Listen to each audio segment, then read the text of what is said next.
Good afternoon, everyone. Welcome to the virtual demo day of SYNRGY Accelerator Batch 3. Thank you all for joining us today. This is our third SYNRGY demo day and our first live virtual one.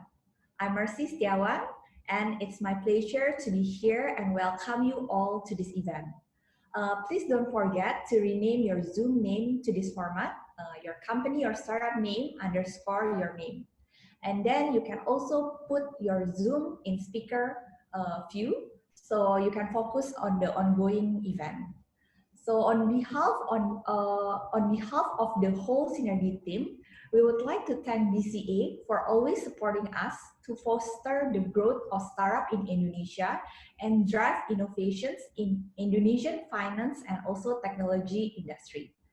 We would also like to thank GK Plug and Play, who ran the SYNRGY program for the last 2 batches in the year of 2020. For the past 3 months, our 10 startup went through a full remote SYNRGY Accelerator program. And then this batch is the first batch to go through such a situation that requires us to adapt quickly to changes. But we have seen all of our SYNRGY startup unending enthusiasm to finally reach the peak of the program today. So the SYNRGY Demo Day today celebrates and honors the achievement of the startup founders who make valuable contributions to Indonesia's digital economy through their ideas and their startup and businesses. So today the startup will present to you their stories behind their innovation live here. So stay tuned, everyone. So to all of you here, all the audience, if you're interested to meeting any of the startup, giving feedback, asking more questions, making collaboration, or even becoming a customer of this startup, you can find the startup contact information in the e-booklet listed in the barcode on your screen. And then before we dive in more into the startup live pitching, I would like to invite our special guest today who will moderate today's event, which is Rene Suhardono Canoneo. So Rene started his career as a business advisor and is known as a successful career coach, book author, and also entrepreneur who founded various organizations and also companies. Currently, other than actively being a life coach and public speaker, Rene is also the president and independent commissioners at PT Pembangunan Jaya Ancol. Ladies and gentlemen, please welcome Rene Suhardono. Hi, Rene. Hi, Mercy. Thank you. Welcome, everyone, to virtual demo day. I can never believe we would be here. We would be sitting in our own space, and yet we are meeting. So for that, I think we need to congratulate each other that we're still being given good health, good spirit to be here. I'll be doing the moderation today. Let me just assure you, I'm not here because out of my intellect, definitely not. I'm not selected out of my intelligence. I'm here because simply they have no one else. So, and they stuck with me. And obviously, since it seems that everybody here is stuck with me, so we can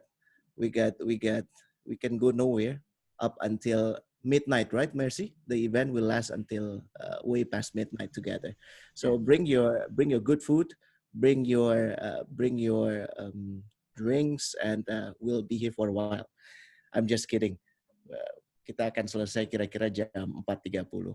Oh yeah, I would also be using both Bahasa Indonesia and English, simply just to make sure the connection is good, because whenever I speak in Bahasa, for whatever reason, some of the audience turn off the video, and whenever I use English, it seems that my connection got worse.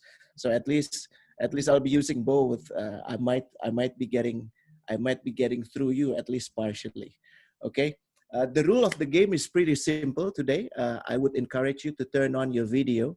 I know you may have to pay more for your data plan, but I think it's fun to see each other and be seen, right? Be seen. You remember that note? To be seen.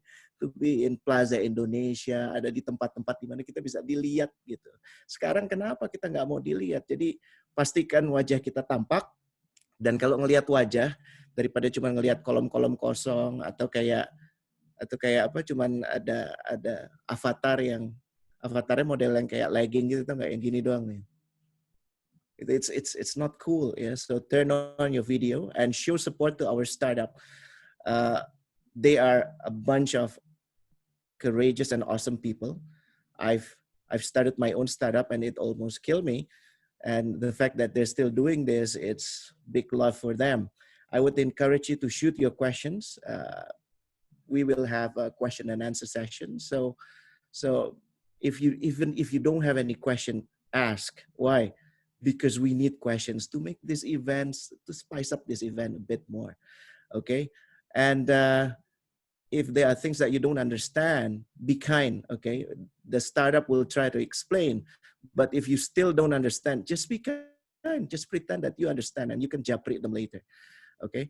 I'm happy here because I'm not alone. I would have to give the floor to Pak Adi Prasetyo, and I think he's an uber cool guy.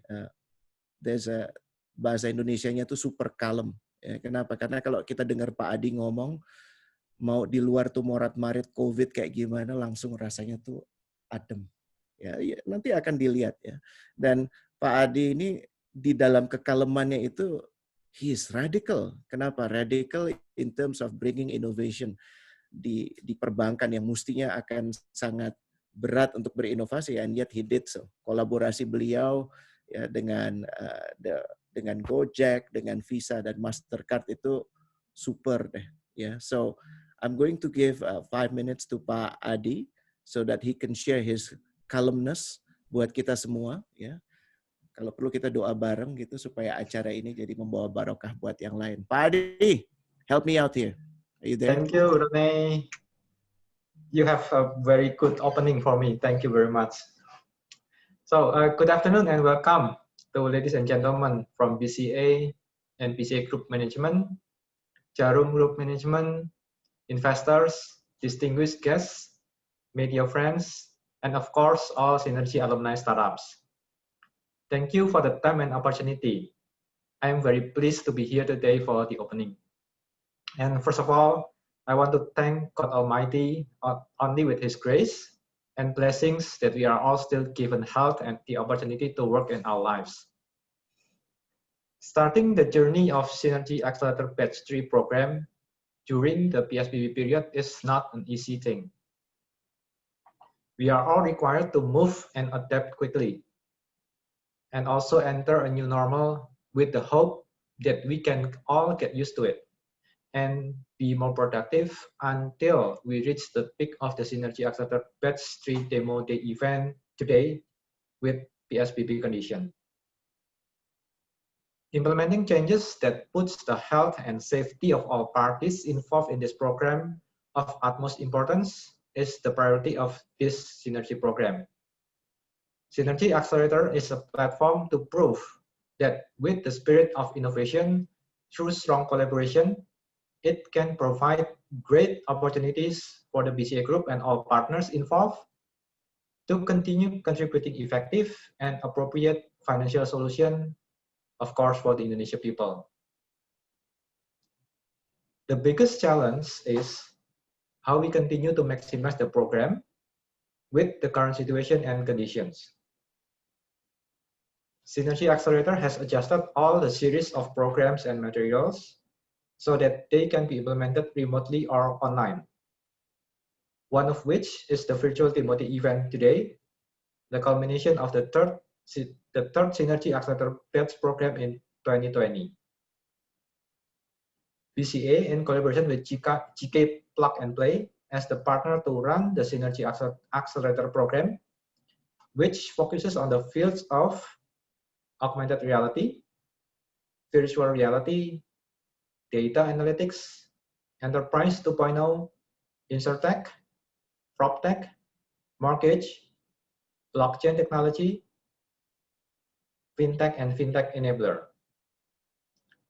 BCA congratulates the 10 startups who have joined and completed the third SYNRGY Accelerator Batch 2020 program.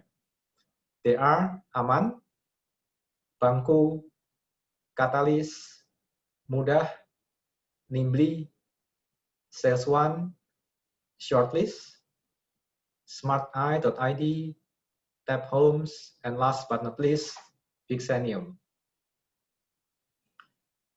During the third SYNRGY Accelerator Batch program, together we explored the needs of each startup, after which we equipped them with one-on-one mentoring sessions, workshops to support their knowledge, and also sharing from experts in various fields.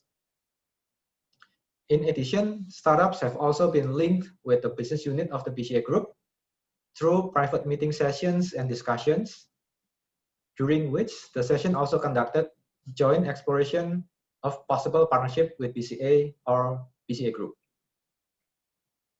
Until finally the startup prepared themselves well for the highlight of the SYNRGY Accelerator Demo Day.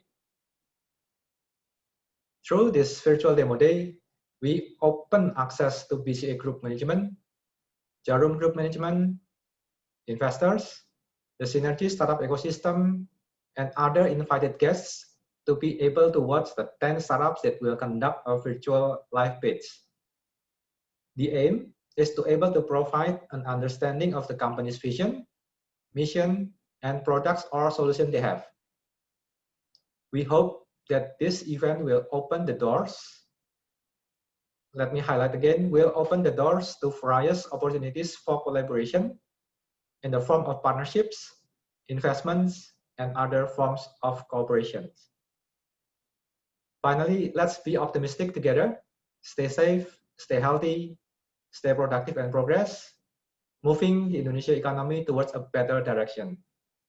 God bless us all. Thank you very much. Terima kasih Pak Adi. Thank you so much. I feel, after listening to you, I feel optimistic. I feel more optimistic already, and that's, I think that's a good sign. Considering the situation we're in, I think it's always good untuk to listen to you. Dan tadi kan saya udah bilang ya, see how calm he is, ya, bisa menenangkan kita semua, dan mudah-mudahan kebersamaan ini akan terjaga dengan adanya Pak Adi. Ya, terima kasih Pak Adi, and I'm going to invite our next speaker, basically the one who would show us, give us a glimpse on this 10 and what sort of initiative that's been carried out. Yeah, his name is Aaron, and I think there are people who look smart, but they're not really smart. There are people who, like me, who is not smart and doesn't look smart. Aaron is someone who looks smart and is actually very smart. And I've met Aaron some time ago, and we keep on bumping to each other, and now we have the opportunity to finally work together. So Aaron, without further ado, I'll give you the floor. Thank you so much, Renee, for those very, very kind words. Yeah, probably the best thing someone has said to me this year, so thank you for that, Renee. Welcome, guys. Very happy to be here. Wish we could have met in more better circumstances, but we're very happy to welcome you guys here to Batch 3 Demo Day. Very excited to present the 10 startups that will be pitching today. But before I do get started, I'm going to share a bit about a couple of program highlights and just highlight a few things that we went through over the past few months. Go next, please. So I think before we do get started, I do want to talk a bit about what GK Plug and Play is. At our core, we're an ultimate innovations platform, right? And what does that mean? It really consists of 3 pillars. We start off as a venture capital. Our founder, Saeed, started investing in startups in the mid to late 90s, invested in PayPal. He started an actual VC in 2006, Plug and Play. And to date, we're actually still one of the most active early stage investors globally. We made over 230 investments last year. And in the course of doing investments, we found that there was a gap in the market in terms of how we can provide value to our portfolio companies. And that's why we launched the Accelerator programs. Currently, we run over 50 programs globally in 32 cities in 14 different countries. And the SYNRGY program is an example of what we do. Basically, these programs are created and ran so that we can provide value and really bridge the gap between corporations and startups. And in doing these programs, we also saw another gap in the market. We saw that a lot of big companies actually are ripe for innovation. You know, big corporations that have been around for hundreds of years, they have the need and demand for innovation, but they don't know how to actually achieve that. So we started this corporate innovations pillar that bridges the gap from the startup side. And what we do essentially is we help big corporations find the right relevant startup solutions that they can use and implement in a very low risk, high reward kind of situation. Next, please. So essentially what we do is we create an ecosystem of change makers, trying to create mutually beneficial relationships for everyone here, you know. At its core, corporations and startups, in this case, the 10 startups here today and BCA. And then with everyone else in the audience here today, VCs, investors, universities, governments, we really try and facilitate collaboration between all the stakeholders in any relevant market and really foster collaboration and help create something that's more than a sum of its parts. And that's why we're so excited actually to partner with BCA for the past year. So batch 3 is the second batch we've done with BCA. And even though, as Mercy mentioned earlier and Padi mentioned earlier, everything was done virtually, we feel like when you watch the 10 startups pitch today, you'll see the passion and their really determination to make it work in not the most ideal of circumstances. I think that will really come through. And we're so proud. I'm actually personally so inspired by that. And I'm very excited for you guys to hear their pitches. Just before we do start though, I'm going to go through a couple highlights and I promise it'll be pretty fast. Go next, please. So batch 3, I think Paadi already mentioned all the focus areas on the left. Just wanted to stress BCA's initiative in running SYNRGY is to give back to the community, but also foster collaboration. And that's why we felt that GKPNP and BCA were such a good match together. I think a lot of the startups that have gone through the program this time, the 10 of them, have gone through mentorship, private meetings with the different business units. And we are hopeful that at least a few of them will actually be able to work on pilots or POCs with the various business units. Also, we wanted to give them exposure to both our networks. So network of BCA, as Padi mentioned, Jarum Group, CCV, the larger BCA group, and also in our network, all our other corporate partners. Essentially, what we try to do for the 10 startups here today is to really achieve their short-term goal. When we onboarded them in June, I think you go next, Lisa. So when we onboarded them in June, we asked all of them in the first meeting, you know, what's your expectation? What do you want to get out of it? And over the course of the past few months, with so much help from the BCA team, you know, not possible without their help, we've really been able to help each of them work on their big goal. And why we are so excited for this event today is because that big goal is basically personified in this event today. You know, today you'll see them pitch. They've worked so hard. Renee knows this. The BCA team knows this. We've heard them pitch a couple times within the past few days, and then you know you can see them stressing out. But we're very happy, and I'm very confident that you guys will see that they have put a lot of effort, and the results will be there. Next, please. Just a couple highlights. We did a kickoff, everything being virtual. We provided a lot of workshops and community events. You see the 4 boxes there. There's an investment workshop, a tech workshop from someone from AWS. Mark Winkle did a workshop about storytelling. And essentially, you know, one of the things we tried to drill down to the 10 startups here today was that being able to tell your story in a way that resonates with people is the most important part of you achieving your goals. And hopefully it'll come through today. Next. So yeah, 10 startups. I think Paadi already mentioned all of them by name. What I do want to say today here to the 10 of you guys, 10 founders, well, more than 10 founders actually, but the 10 of you here pitching today, congratulations. Thank you for coming with us through this journey. I've truly been inspired. I think I speak for everyone on both the BCA and the GKPNP team. We've truly been inspired. And it's really nice and refreshing for me to be able to learn and be inspired in times like these. So good luck with your pitches. You guys will do amazing, so don't be too nervous. And I think Renee will crack a joke before you guys start, so you'll ease the tension a bit. So I think that's it, right? Next. Thank you, Aaron. Thank you. Thank you, Renee.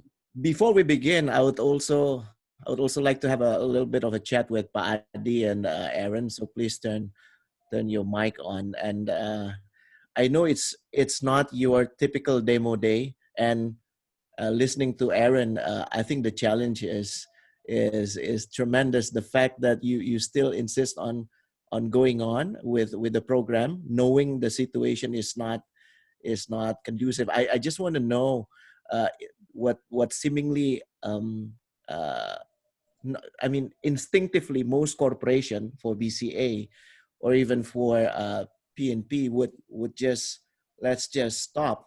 But for PNP and BCA at the moment, you choose to continue, you choose to persist, you choose to keep on doing what you've been doing. May I ask why? I mean, what's the underlying reasoning behind that? Adi, go ahead. Yeah. Okay.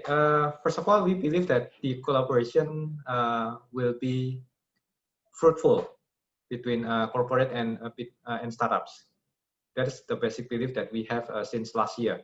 So that's why we have the SYNRGY program carried on since last year. And from the beginning of this year is in 2020, we've actually have the first batch before this one, and it was fortunate and unfortunate, I may say that. Fortunately, we started with the offline session, which we can meet each other, we can collaborate, we can mingle in every session, and we've actually prepared for the demo day. We've actually prepared everything for the demo day, and boom, it was PSBB. Ouch. So, yeah. But still, we believe that whatever the startup and us meaning BCA and PNP prepared, it's not a waste. We still continue our effort to match what the startup has, what solution they have, and also to our needs, to BCA needs, and also our group needs. And it is proven that currently we are doing some, how do you call it? Some POC, and we are in the middle of engaging with several startups there. So yeah, that story tells itself that the collaboration, we're still aiming the collaboration, and we believe that the collaboration between corporate and startup is very meaningful. We believe that yeah, startup, you guys, you have the most unique, the most interesting solution and products, and it will be great if we can combine it with BCA, which we have great customer base. We have also a great network, so it will be a good collaboration.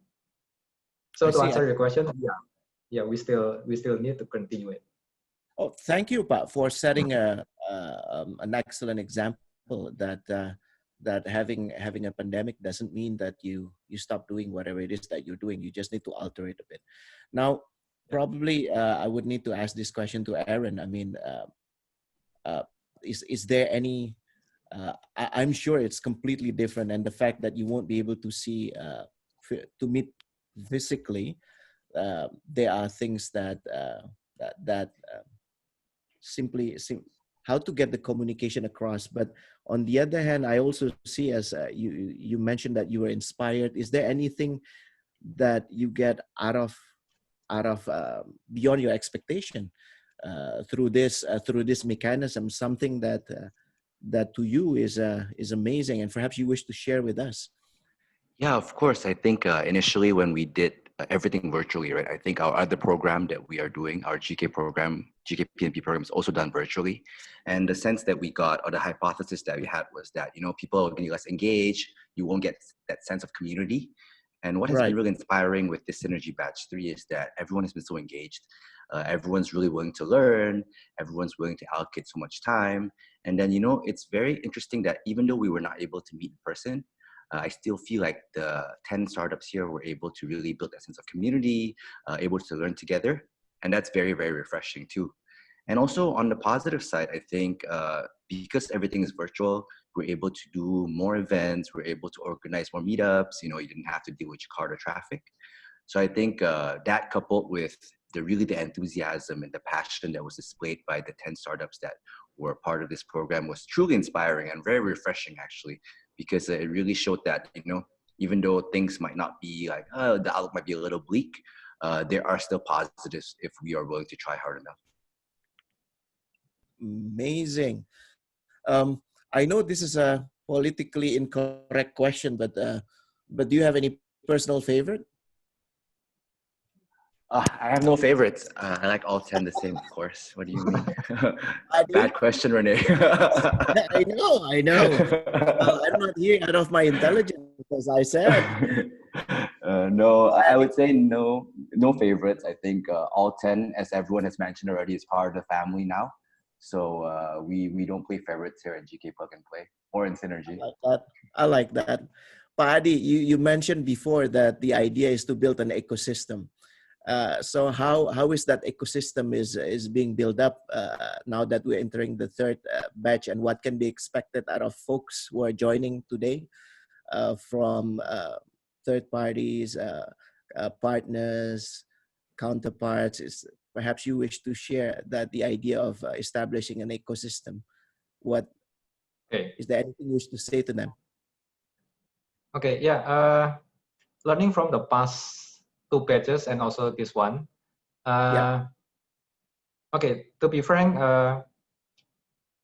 we saw opportunities from the startups, and we also would like to recommend that for some startups, they need to be ready in the sense that you guys need to be ready to scale up. Don't think just because you are early and you're small. It's not. You're early, nothing means that you're small. Don't think small, but you need to be ready to scale up. Because to be honest, once you start to collaborate or having partnership with a big corporation, it is not that easy like you guys collaboration with other startups or other smaller corporation. You guys need to be ready to lots of questions, asking so many things regarding your platform and everything, right? So yeah, that's some lessons that we saw from the several batch. Okay. So just be ready to scale up, and I think now I'm sorry, Pak, you were saying? No. Sorry, I think the line was not so good. I couldn't hear you. Okay. But okay. Now I'm super excited to commence with the pitch, and prior to that, I think we would like to show you a highlight video, and afterwards we can commence with the pitch. So startups, be ready and go get them.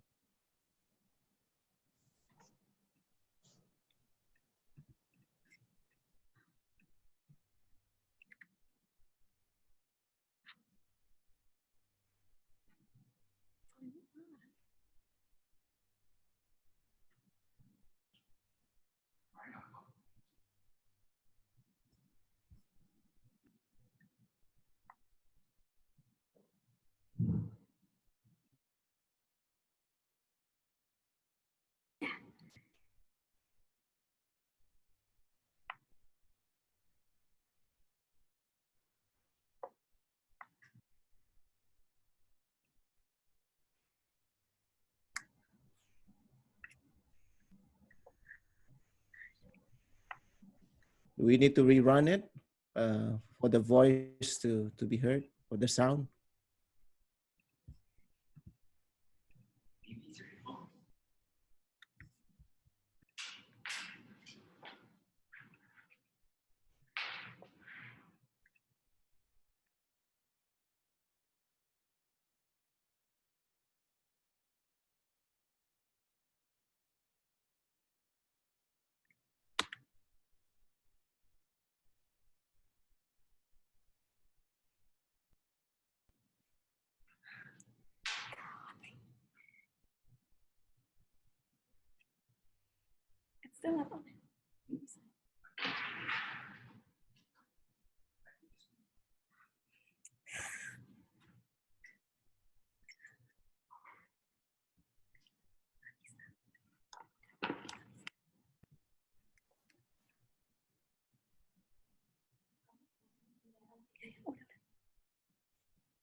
I heard sound, and that's good.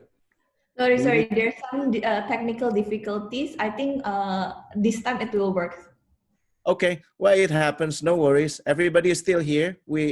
It's interesting that whenever we make mistake, the number of participants increase. So continue to make mistakes, and we'll have a full house. You want to redo it, Marcy?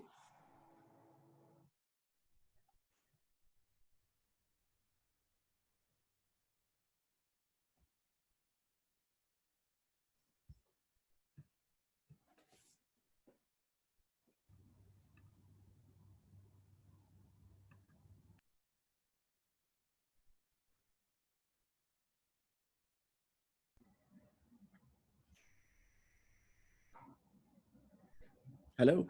Okay.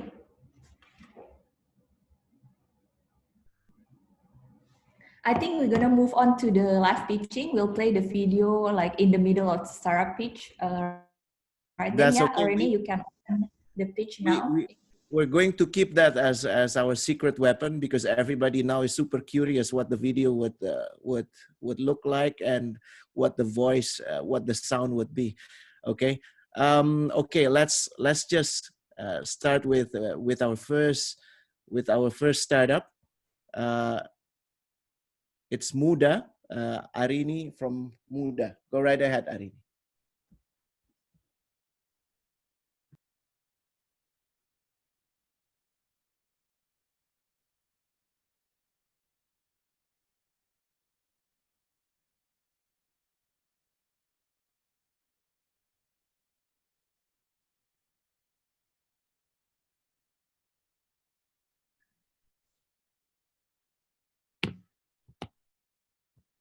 Okay.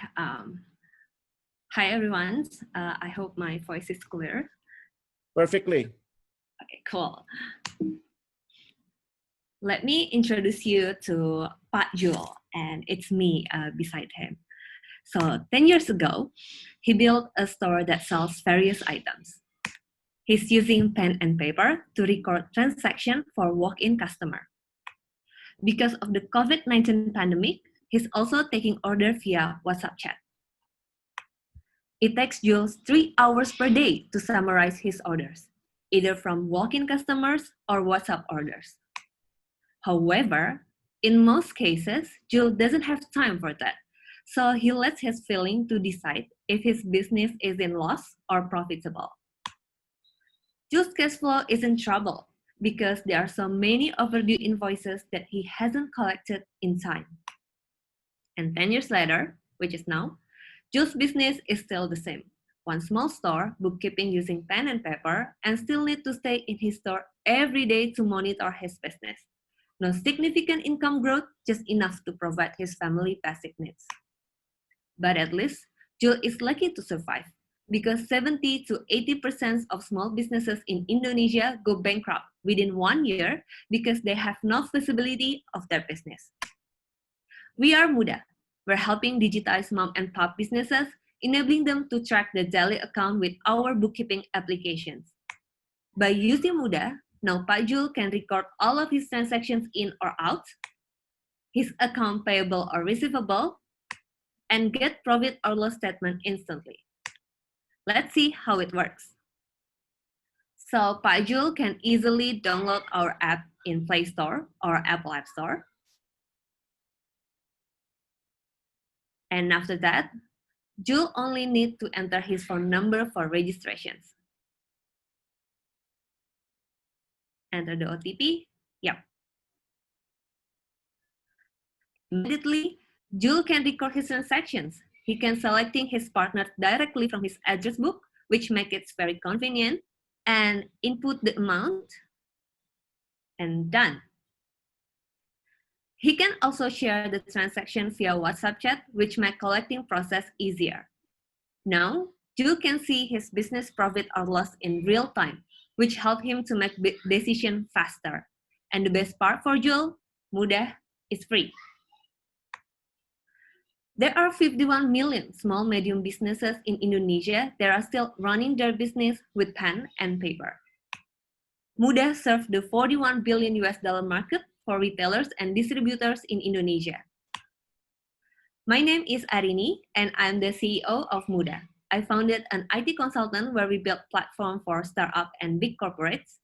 One of the projects that I led was building P2P lending platform that managed 70 million US dollar of total loans. Muhammad Irfan is our head of tech.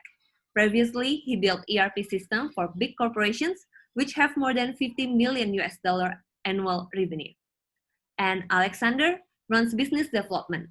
He has worked on more than 10 projects with the Indonesian government. He has closed deals with large corporations with total of 5 million US dollar over the past 4 years. So before starting Mudah, the three of us worked together for 4 years, serving many startups and big corporate clients such as PwC, Toyota, DBS Bank, and the Indonesian Department of Transport. Over the past 4 months, we've recorded more than 80 million US dollar transactions. With total of SMB sign-up is more than 25,000. We partnered with the Indonesian Chamber of Commerce and the biggest Muslim organization in Indonesia, NU, which will introduce us to 30,000 SMBs more. We're backed by SOSVI, and here's the 3 accelerator program that we joined. And currently, we're raising for 500 US dollars to support our growing sales pipeline and build our monetization plan. So if you are interested helping to digitize mom and pop businesses and how we make money of it, let's discuss more. Thank you so much. Woohoo!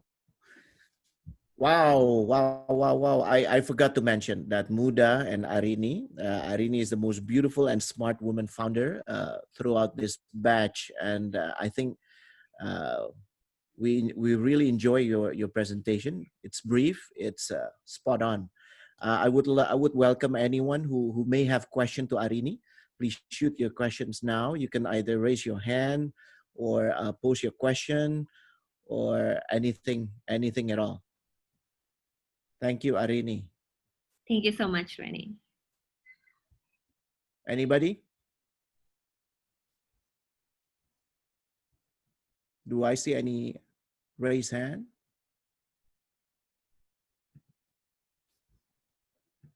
Cool.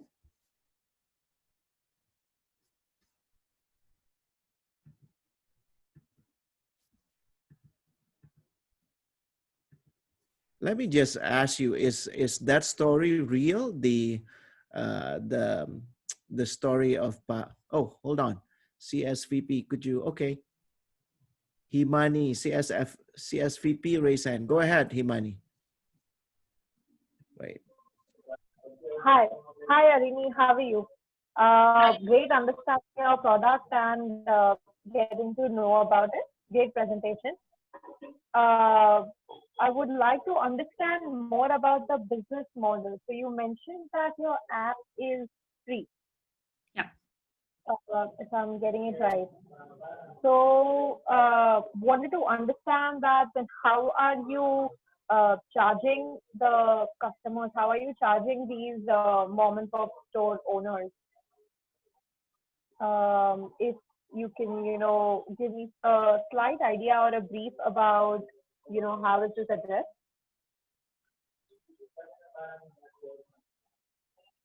Yeah, so the idea is we are giving our application for free, but on top of that, we will serve them like so many services on top of our applications, and we charge them. For example, right now, we are charging for digital products, so they can buy data plan or token for the electricity using our applications. That's the first one. And the second one is we have the Mudah Pay. It's like a payment link. So remember that currently our merchant can send the invoice to their customer. Now we also have the feature for Mudah Pay so that they can pay directly within our applications. Then we only take like 1% for the transaction fee. That's only two features that we have right now. But in the future, we will have more than that. And we are we would love to discuss it with you later. Sure. I think I can get in touch with you, post the event offline. Yes, sure. Sure. Thank you so much. Thank you, Himani. This is amazing, Arini. I have another question in the chat box, and let me just read it for you. It's from Chelsea from Alpha JWC. What do you foresee as your main revenue source? And I think you mentioned that a bit. And how will you compete with Buku Warung and Buku Kas?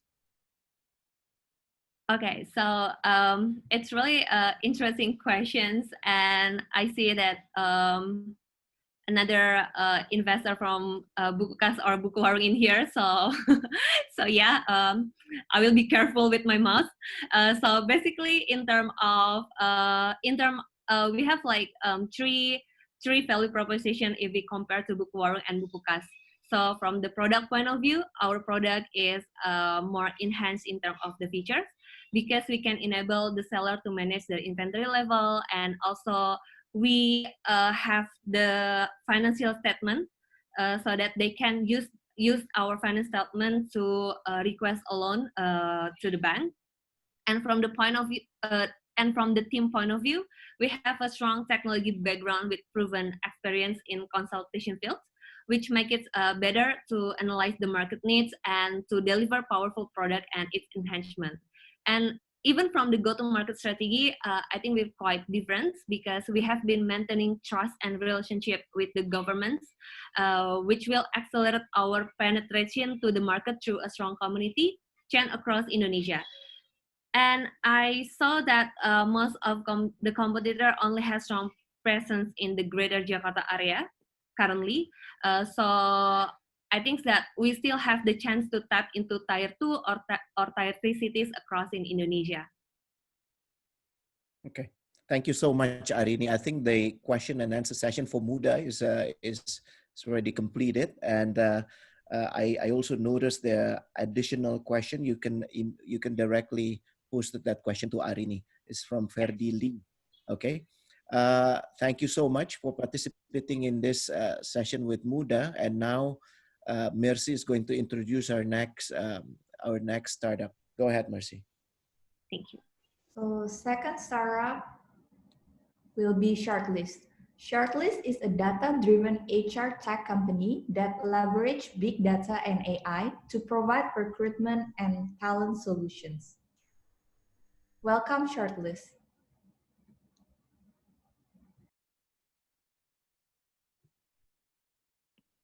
Hi guys, can you hear me? Yes, we can. Go ahead, Armin. I'll just be sharing my screen.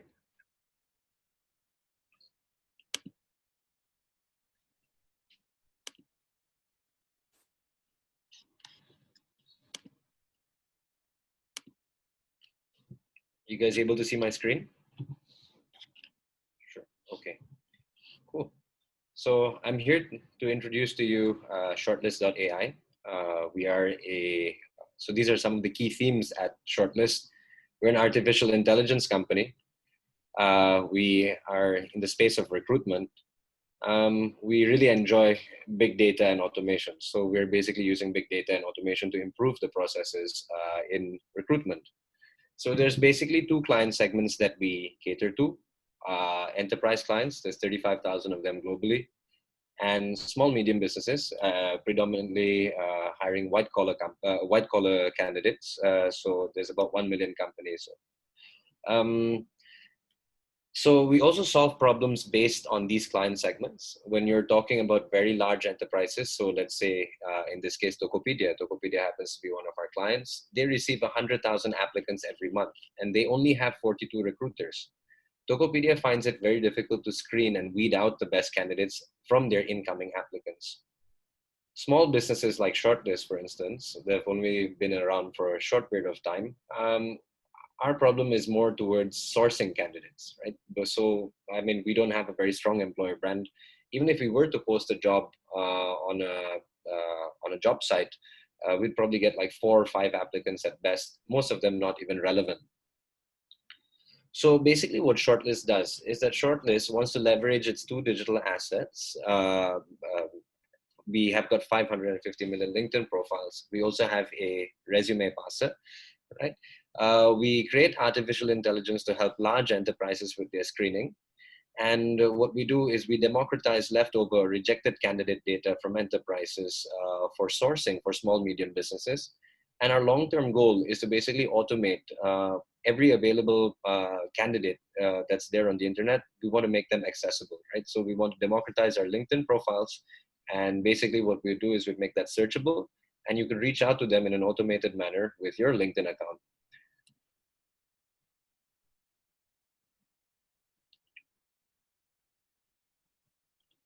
So basically, what Shortlyst does is that Shortlyst integrates for a large enterprise. We integrate with an application tracking software of an enterprise client.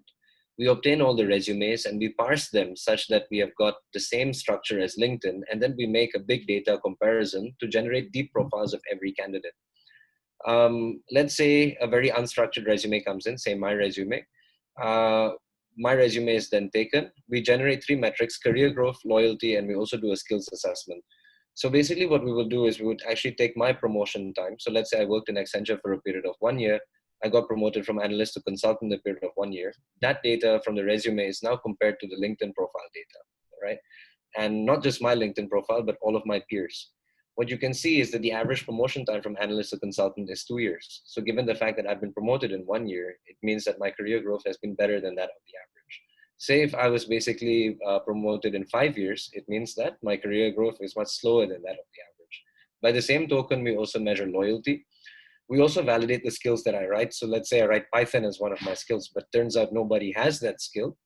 So there's a low chance of me actually possessing that skill, despite me writing it on my resume. But say for Microsoft Office, considering everybody has that skill, there's a good chance of me also possessing that skill. So when Tokopedia hires 100,000, I mean, when Tokopedia receives 100,000 applicants every month, they're not going to hire everybody. What they're going to do is they're going to probably hire 100, and there's a remainder of 99,900 candidates. This is data that we basically democratize to small, medium businesses, right?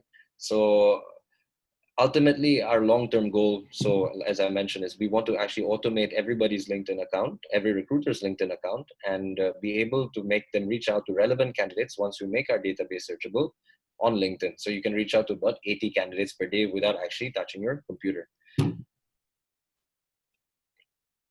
So essentially what Shortlyst is doing is Shortlyst is building an ecosystem around enterprises, small, medium businesses, and the World Wide Web.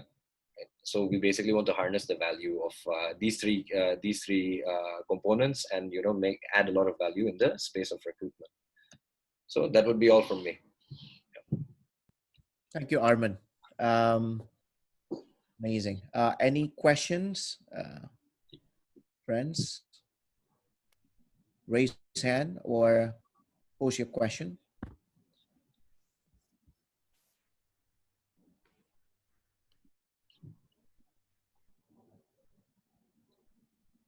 Going once.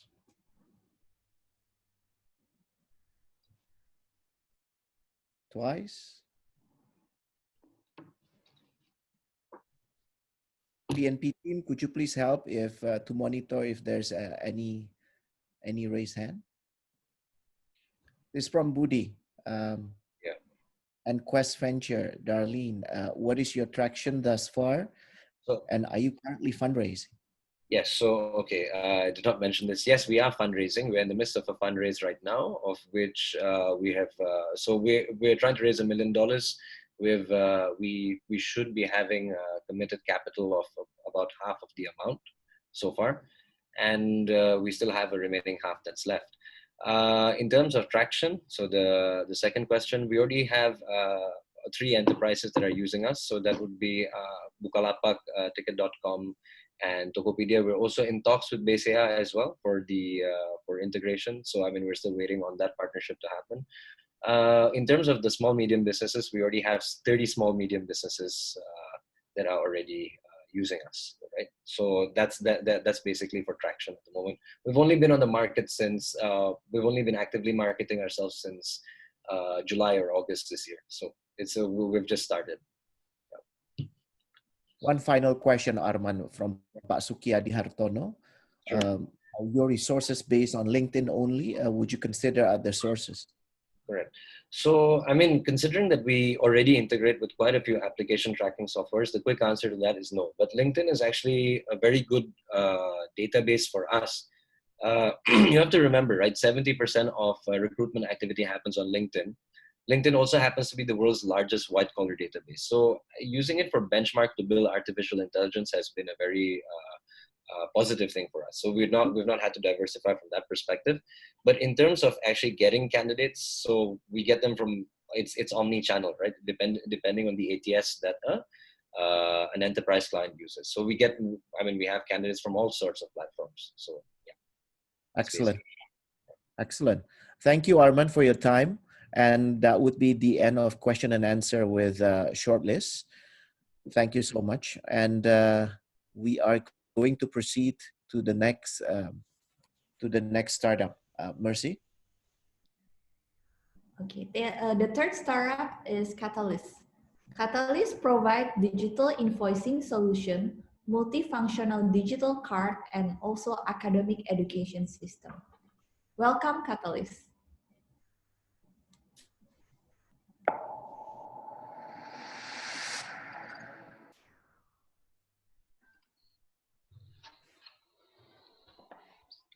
Selamat siang semuanya. Perkenalkan, saya Arif Arinto dari TKI, tapi bukan tenaga kerja Indonesia, tapi di sini teknologi kartu Indonesia. Kali ini saya akan mengenalkan Catalyst. Jadi Catalyst adalah aplikasi digital bisnis berawal dari permasalahan pribadi. Saya ada masalah dengan uang saku anak saya. Anak saya kasih uang cash. Kemudian uang itu digunakan untuk membeli makanan di pinggir jalan yang nggak sehat seperti ini. Dan terkadang uangnya digunakan untuk main game, disalahgunakan. Nah, saya jadi kepikiran gimana kalau anak saya kasih kartu seperti ini, kemudian kartu ini bisa saya kontrol dan saya monitor dari handphone saya. Setelah saya analisa lebih lanjut, ternyata uang saku yang cash itu masalahnya banyak, seperti bisa hilang, kemudian disalahgunakan, ada virus, kemudian kehilangan, ada masalah juga tentang social gap, dan tidak terkontrol. Menggunakan kartu adalah best solution di sekolah karena smartphone dilarang di sekolah, kemudian dibutuhkan transaksi yang cepat. Kita bisa bayangkan seandainya 200 siswa istirahat bersama dalam waktu 15 menit, nah itu dibutuhkan transaksi yang cepat.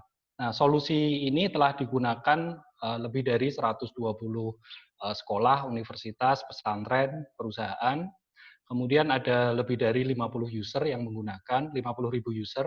Kemudian kami memproses 100.000 transaksi per hari.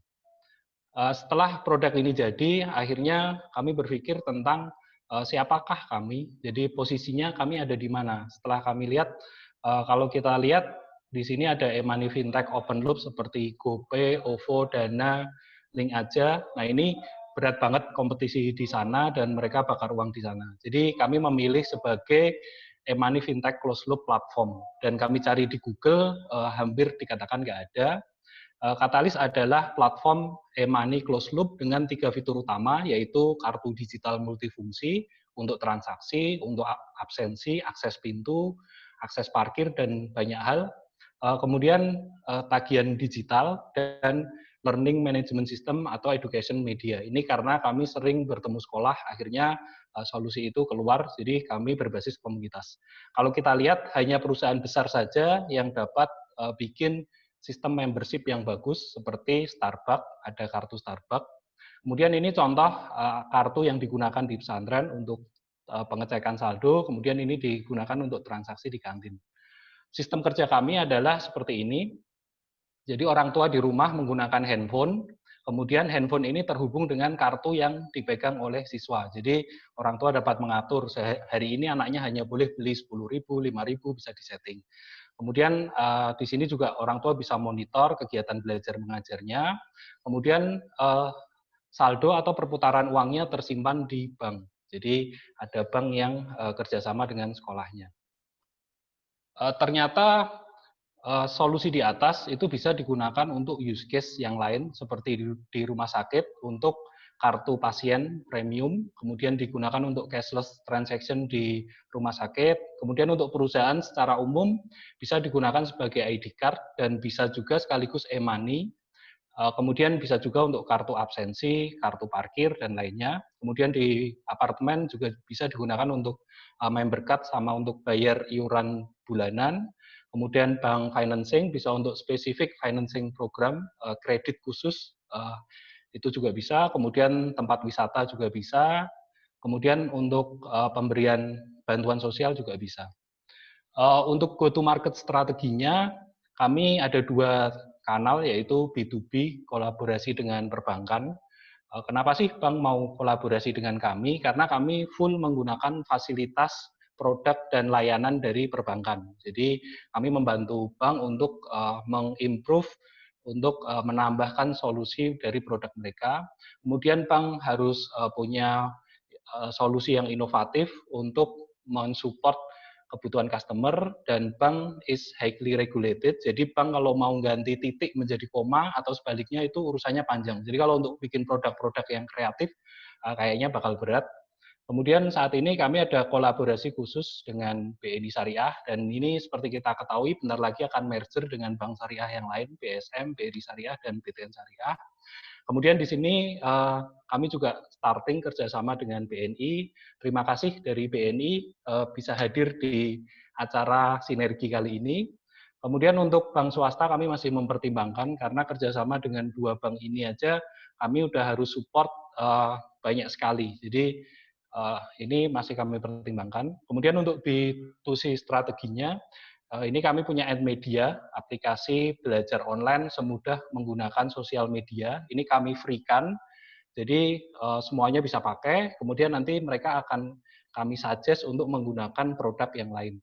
Untuk saat ini kami mensupport 300 kantor layanan dari BNI Syariah dengan 380 sales.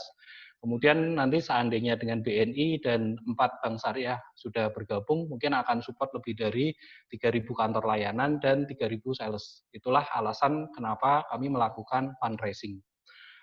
Terima kasih buat semuanya. Semoga acara ini bermanfaat dan memberikan kontribusi di tengah pandemi ini. Terima kasih. Matur nuwun Pak Arief, terima kasih untuk penjelasannya. Please raise your hand if you have any question. If you wish my assistance to translate it into English, I'd be more than happy. Question, please.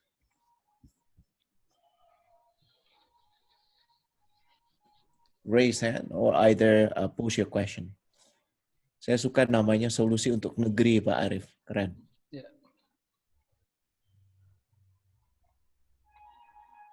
Boleh didetailkan mungkin fundraising yang dicari seperti apa, Pak Arief saat ini? Iya, kami ada rencana ke seri A mungkin di angka $2 juta untuk support 3.000 kantor layanan.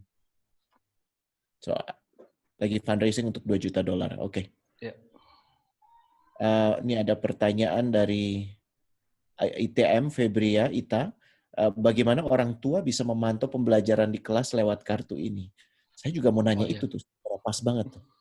Iya, jadi Untuk kartu ini digunakan sebagai transaksi, kemudian parkir, kemudian akses pintu, kartu perpustakaan. Sementara untuk memantau pembelajaran anak ini melalui aplikasi EdMedia atau Education Media atau Learning Management System. Jadi aplikasinya nggak lewat kartu, mantaunya nggak lewat kartu, tapi lewat aplikasi yang ada di handphone. Jadi terintegrasi. Oke, baik kalau begitu. Ini terima kasih Pak Arif. Tunggu, ini ada satu lagi ya Pak ya. Arvito dari Indogen Capital untuk EdMedia konversi yang jadi menggunakan Katalis berapa banyak? Ingin tahu conversion rate-nya. Oh ya, selama ini dari 120 klien, 120 institusi yang menggunakan itu semuanya sudah menggunakan kartu dan tagihan digital. Untuk yang EdMedia atau Education Media ini adalah fitur terakhir, jadi kami belum istilahnya baru launching awal. Untuk konversi tadi kami belum bisa melihatnya. Oke, baik. Demikian pertanyaannya. Chelsea bisa langsung posting ke Pak Arif karena waktunya sudah habis. Kita akan berlanjut ke startup selanjutnya. Silakan Mercy. Okay. Next we have Aman. Aman provides a digital platform for employee health insurance, simplifying the complex administration and helping the insurance industry to deliver the best customer experience. Welcome, Aman.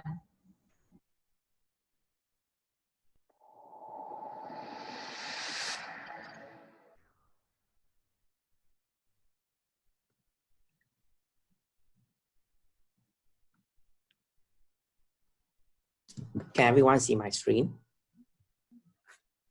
Yes, we can. Okay, awesome. So good afternoon, everyone. My name is An Lee. I'm a co-founder of Aman. So just give me a second. It seems that the cursor is not working. Okay. First, I would like you to actually meet with Danny. Danny is a HR manager at a major hospitality company in Jakarta. One of our customers. A crucial part of Danny's work is actually figure out the employee benefit for his company. However, he only has himself to take care of 300 employees. So imagine the kind of burden he has to carry. Now, Danny is extremely busy on a daily basis with a lot of work related to employee benefit from beginning to end, starting with searching for the best fit insurance plan for his company, calling every single major carrier to figure out the meaning and make sense of every benefit, to the post-sale benefit administrations, where he unfortunately stuck with the complex and manual paper-based process with a lot of spreadsheet passing. Unfortunately, Danny and his employer is not the only one going through this process. Insurance and employee benefit is an $11 billion problem for companies in Indonesia and across Southeast Asia. At Aman, we aim to address these problems. So how are we going to do it? So first, we provide a simple way for corporate customers to search for the best employee benefit plans from major carriers. Customized benefit plan provide a greater flexibility for customers to choose only relevant benefit and the desired coverage limit for each of these benefits. This is not currently being offered in the market. So far, we have this established distribution partnership with major insurance carrier in Indonesia. It's the vote of confidence in our product. Second, we also offer a holistic solutions for corporate customers to administer and also use this benefit plan easily. This is more extensive than the existing offering in the market, for example, aggregator and so on, which tend to cater to retail customer only. So far, we have secured 10 corporate customers with more than 2,000 employees on our platforms. This is the second vote of confidence about our product. So this is the team behind Aman, including myself and Lee. I previously worked in product and tech at Traveloka and also Oriente. And my co-founder, Stephen Tannerson, who previously worked in enterprise partnership and business development at Google and also ByteDance. So we come here today first to share with you the idea about Aman and our vision to actually transforming insurance and employee benefit. Second, we seek a $500,000 investment to help us continue our expansion in Indonesia, which is seeing another 50% growth from now until the end of the year. And we also seek potential partnership with anyone who expressed the interest in transforming insurance and employee benefit solution for Southeast Asia. We would love to actually hear from you. Thank you so much. Thank you, Anli. Wow. Okay, Anli is considered to be PNP as one of the most energetic, and he's young. He's most curious. So good to hear. Any question for Anli, for Aman? Please raise your hand, or you can type your question in the chat box.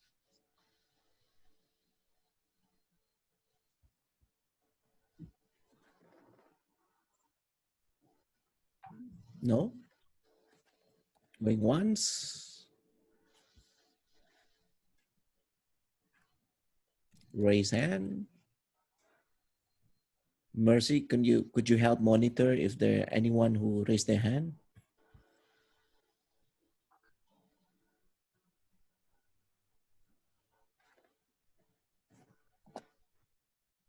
Clear? I think your presentation is solid and super clear, so they have no question. Thank you so much, Renee. Thank you. If there's no question, then I would have to end the question and answer, and we can proceed to the next startup. Thank you. Thank you, everyone. Okay. Thank you, Anli. Mercy, back to you. Okay, next startup will be SYNRGY. SYNRGY is an internal startup of PT Telkom Innovative that focus on serving virtual and augmented reality solution for business and enterprise. Welcome, SYNRGY.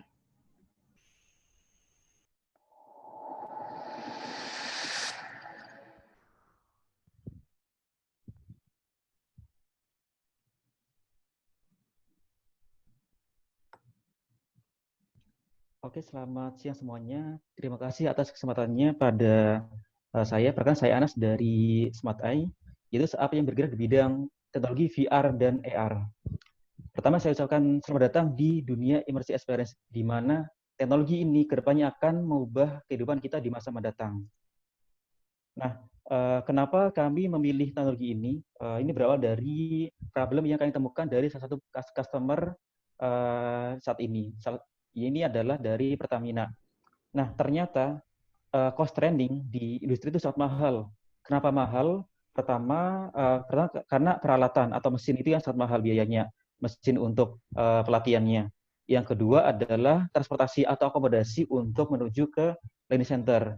Ada yang lokasinya sangat berjauhan, berbeda provinsi, bahkan ada yang berbeda pulau. Nah, problem yang ketiga adalah training yang berulang-ulang karena materi training yang sulit dipahami, yang kurang interaktif. Nah, menurut dari data riset, ternyata training yang tidak efektif itu bisa menyebabkan kerugian sekitar 13,5 juta US dollar per tahun per 1.000 customer-nya.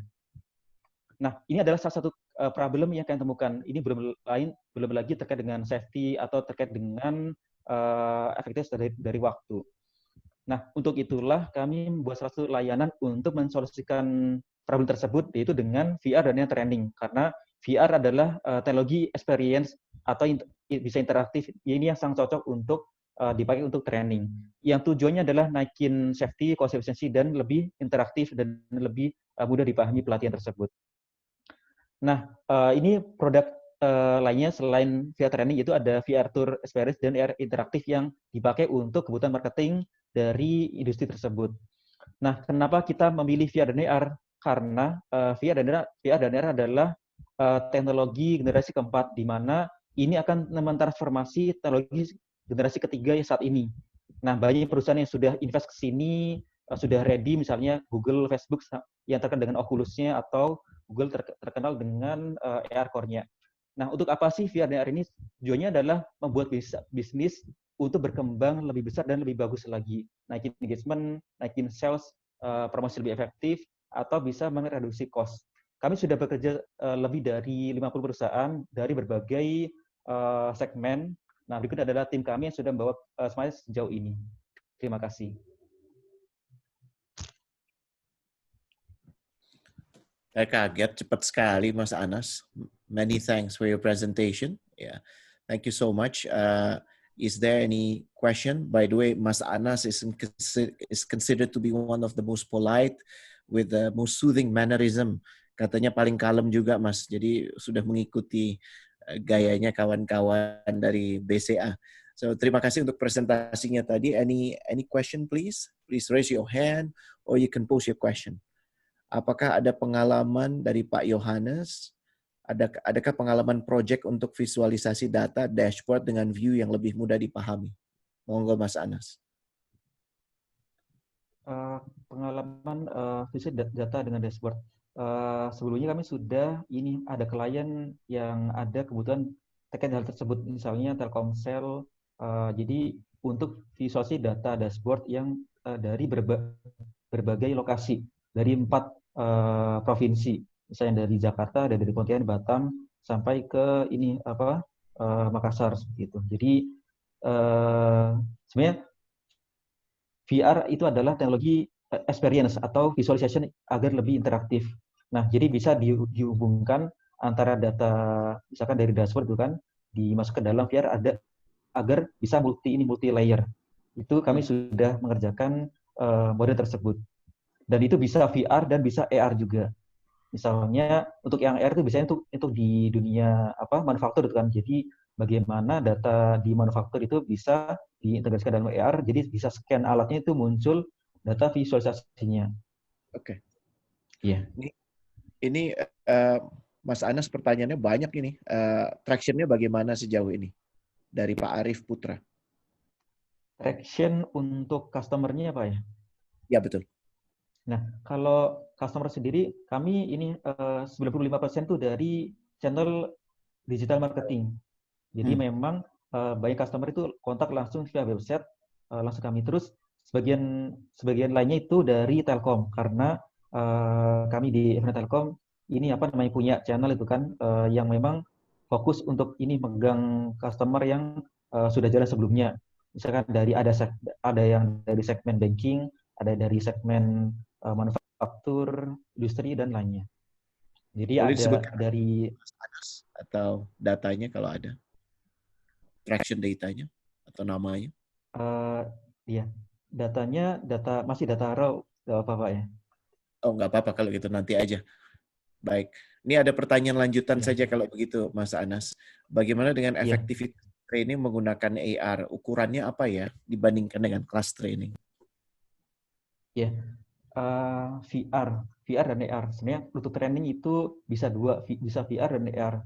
Tapi kalau untuk lebih imersif, biar pengalaman itu seperti real, seperti memegang peralatan secara langsung, itu pakai VR.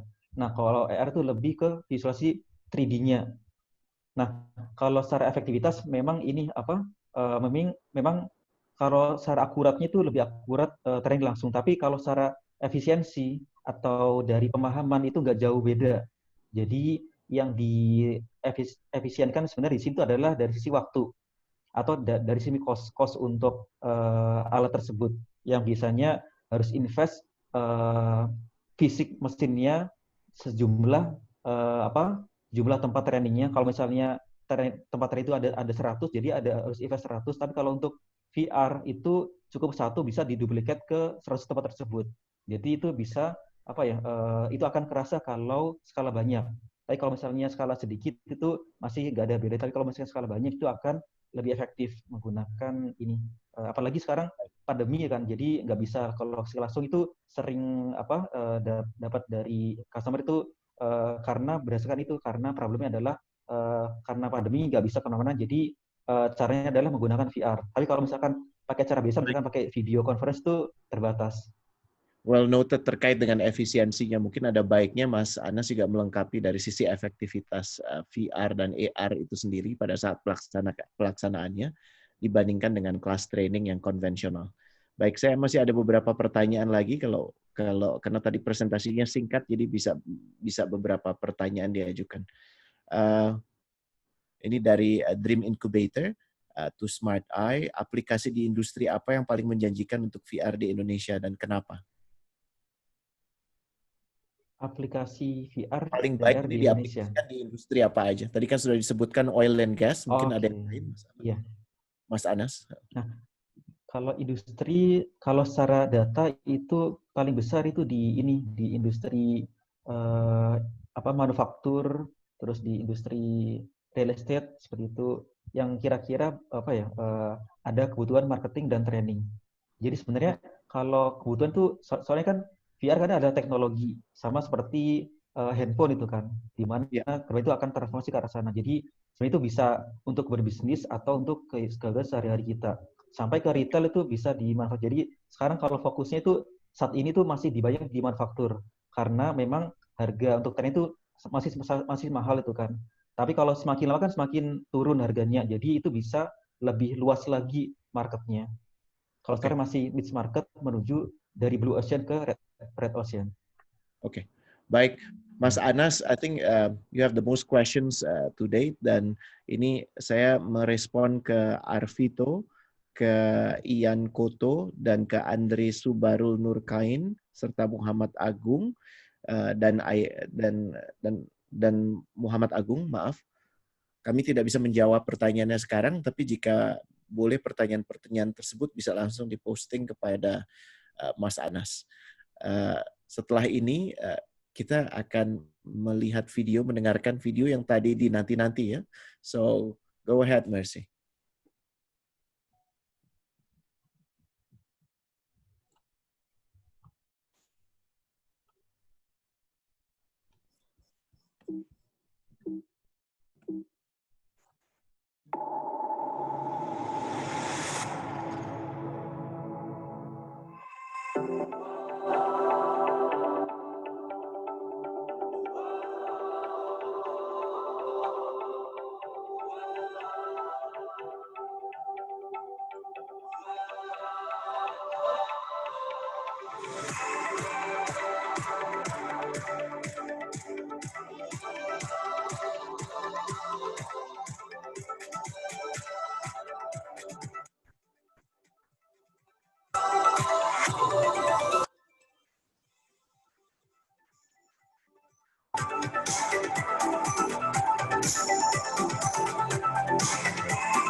Yeay, berhasil. Mantap, mantap. Cool.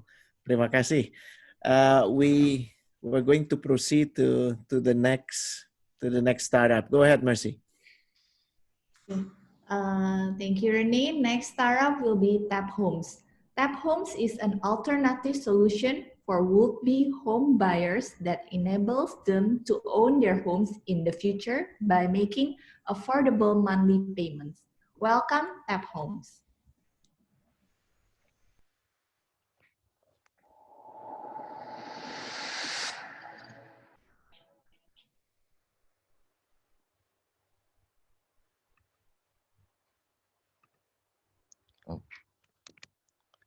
So thank you. Let me share my screen. Thank you, Mercy, for the introduction. Hello, everybody. How's everyone doing today? Hope you're all enjoying listening to these pitches so far. My name is Victor, and I'm the co-founder of Tap Homes. Tap Homes is on a mission to provide home ownership opportunities for our customers.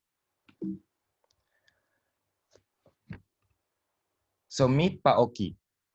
Paoki here has been with Golden Bird for over 10 years now. He's so trusted with the company that he handles the disbursements of cash to his fellow drivers. However, Paoki has been rejected by many banks for his mortgage. So Paoki wants to buy this home out here so that he can live with his mother because she is sick and has no one to take care of her. So this house is located out in Bogor.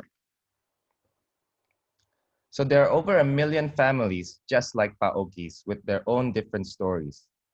Who here on this call has seen the home of their dreams become too expensive or have in the past struggled to save for a down payment? Well, you're not alone.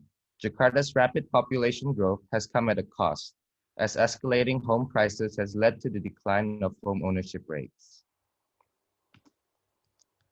Tap Homes uses a rent-to-own agreement to provide fractional home ownership for our users. Our process is very simple. A client selects a Tap Homes qualified home, and then he places a 5% down payment to secure the home. The tenant moves in and begins making monthly payments. A portion of each rental payment will go into building equity.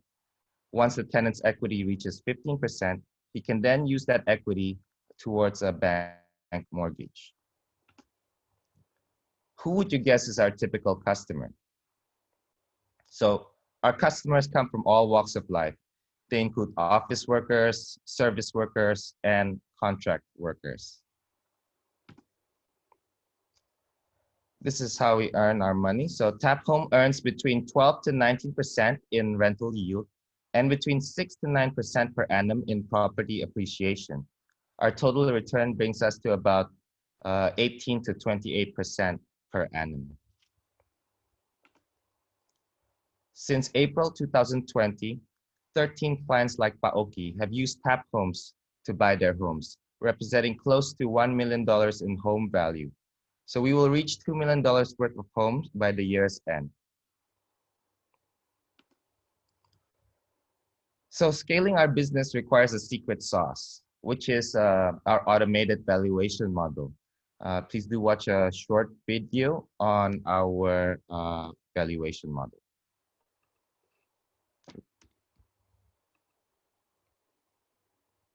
Hello, let's begin with our product demo. Here, we enter the details regarding the property, such as the size of the building and land. Now, we enter the address of the property. Sorry.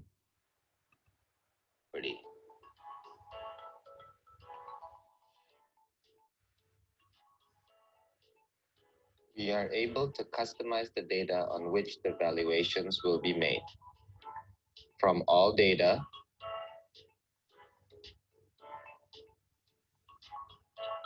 based on the exact location, or based on the comparables in the nearby location. And there it is, we got our valuation. So yeah, since we buy our homes up front, the key to our success is actually to be able to use this automated valuation model to make informed decisions on the asset purchases. So Glenn and I had a lot of fun building an oil and gas company before, and we've decided to reunite again to help homeowners in Indonesia. So Glenn covers the strategy and the finance, and I cover the sales and operations. Hopefully some of you in the audience can support our mission and help reverse the falling trend of home ownership in Indonesia. Wow. So we're gearing up for a $1 million equity round in Q1 and Q2 next year. Some people have expressed interest in investing earlier. And if you're thinking of investing earlier, we're happy to talk to you as well. Additionally, we've raised $2 million in our property loan book with a target to raise $10 million. Our property loan book has great returns and is backed by assets. So please do shoot us an email to discuss details. And lastly, we're shooting for the moon. So we look forward to those who want to join our rocket ride. Happy to take questions now from the audience. Thank you for your time. I pray you will reach Mars, Victor, not only the moon. Thank you very Congratulations, by the way. Thank you so much. There are a couple of questions in line. Let me just read it for you. It's from, hold on. It's from Chelsea. What's your main source of fund for purchasing the homes? And roughly, what's your payback period? So the source of fund is that loan book. So we've been been quite successful in raising it from family and friends currently. And each time an investor enters the loan book, they're committed to 3 years because that's in line with our rent-to-own program. So within that 3 years time, then they will get the capital gain and the principal back. Okay. But on every month, they will receive a dividend that comes from the rental payments made by these tenants. Okay, good. There's another question from Arvin, Makna Lokal Indonesia. Hey, Victor, how do you differ with other property technologies in Jakarta that provide cheap houses also? And how do you position your strategy? How your positioning strategy in compared to the competitors? So for this, we actually we use our automated valuation engine and also our network to real estate agents. So primarily what we do is we buy secondary homes. So that's where we think that the most value is. If we do go into like, we're working with like 2 different developers for primary homes, but the prices are usually controlled by the developers and we're not able to sometimes source the kind of discounts that we want, that we are looking for. Okay. Next question from Nuruluddin. Hey Victor, how does the monthly payment enable client to get higher ownership of the property and how does that work? So every month when the tenant pays rent, about 30% of that will be going into the equity. So by the end of the 3 years time, they would own about 15% of that home. Some tenants also may elect to have a higher percentage of equity, so they may reach like 20%. Now, at the end of the 3 years period, if the tenant, chooses not to purchase that home, we would usually find a third party, another third person to purchase that home. Now, when the house is sold to that third party person, then the tenant will enjoy 20% of the proceeds. Okay. There's still more questions for Victor. There's from Himani and from Irene and from Ferdi Lee, but I would encourage you to communicate directly to Victor. Sure. Thank you so much for your time, Victor. And that would end the... Thank you very much, Renee and everyone for this session for Tap Homes. Good luck for Tap Homes. And the next startup, please, Mercy. Thank you, everyone. Thank you, Victor. Okay, next startup, we have Bangku. Bangku is a business lending marketplace that offers free online service that helps SMEs to find the right business loans within minutes. Welcome, Bangku.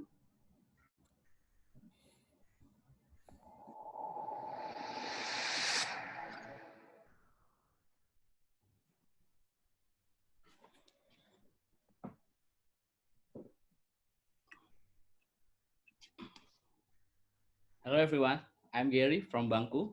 Bangku is a business loan marketplace that helps small business to solve their biggest problems. Access to finance.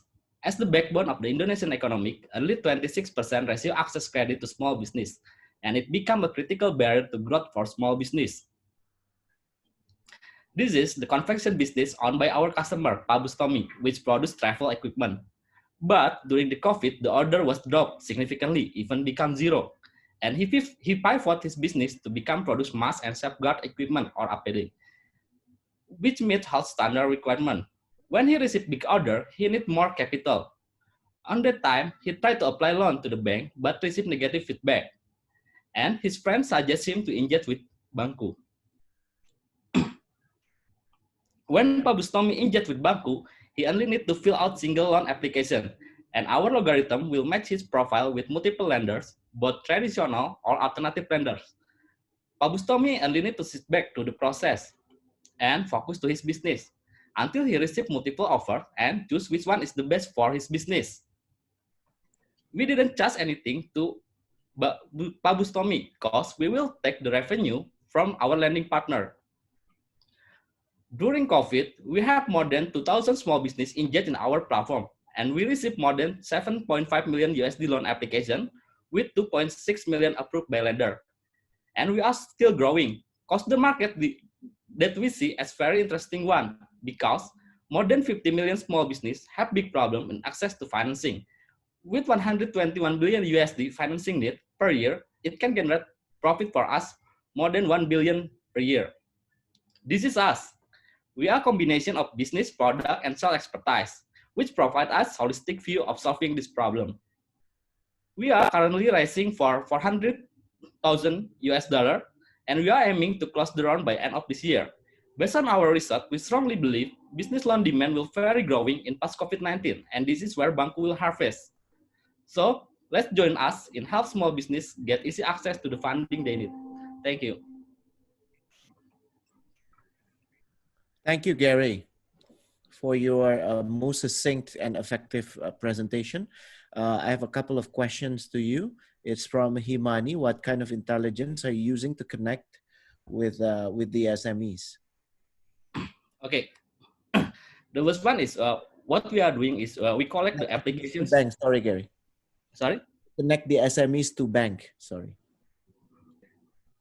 Okay. What kind of intelligence are you using to connect SME to banks? Okay. The first one is when we connect to the bank, we collect the application scorecard, the helicopter view of the application scorecard from our lending partner.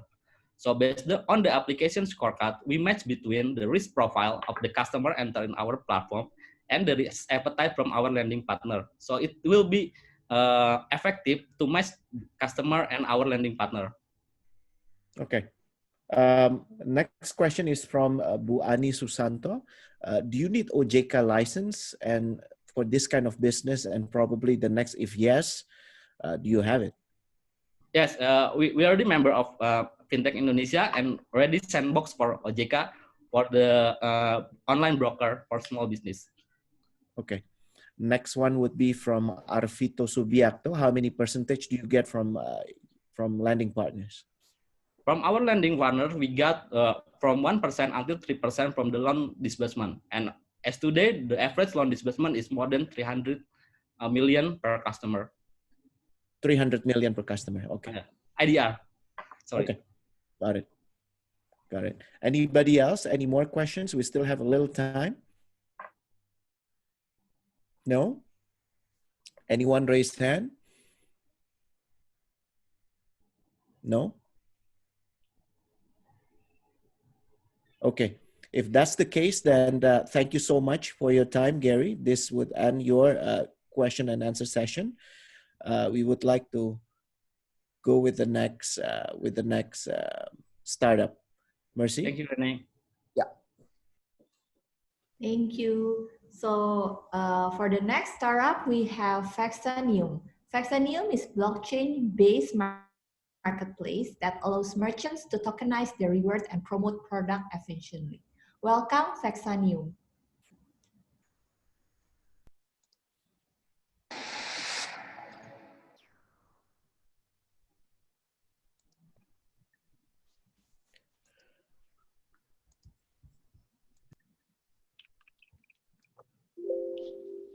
Ya, selamat sore semuanya. Saya Dani Baskara, founder dari Faxanium. Hari ini saya akan membahas sedikit mengenai Faxanium. Faxanium ini adalah blockchain dan smart contract platform di mana kita bisa membantu berbagai macam jenis developer, startup, corporate business untuk membuat berbagai macam aplikasi berbasis blockchain. Jadi banyak sekali masalah ya, terutama dalam trust ya, di berbagai jenis industri di mana kita tidak bisa percaya satu sama lain. Di industri supply chain, food traceability, identities, dan settlement. Jadi kalau di supply chain itu banyak sekali problem ya antara beberapa parties ya. Di food juga sama, itu kita susah sekali untuk melacak traceability dari farmer hingga ke end user.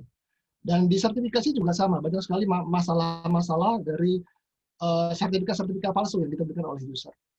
Dan masalah-masalah soal trust ini semua bisa mampu diselesaikan oleh blockchain. Nah, blockchain itu apa? Blockchain itu adalah sebenarnya growing list of record yang link dengan cryptographic hash. Nah, itu bahasa simpelnya sebenarnya blockchain itu hanya sebuah perbedaan dari database jenis baru yang terdistribusi. Ya. Nah, fitur yang terbaik dari blockchain adalah smart contract. Di mana smart contract itu kita bisa membuat sebuah kontrak yang immutable, automated, yang semua berjalan di atas blockchain. Dan smart contract itu bisa mampu menyelesaikan banyak sekali masalah. Salah satu fitur yang baik dari blockchain adalah digital identity. Nah, sebelumnya di sini kita tahu bahwa sampai saat ini kita kalau mau register ke satu website itu banyak sekali yang kita register ya. Kita register di website A, website B, sosial media A, sosial media B, e-commerce A, e-commerce B. Dan ini kadang menimbulkan data hack, privasi yang bocor. Nah, kalau dengan blockchain ini berbeda.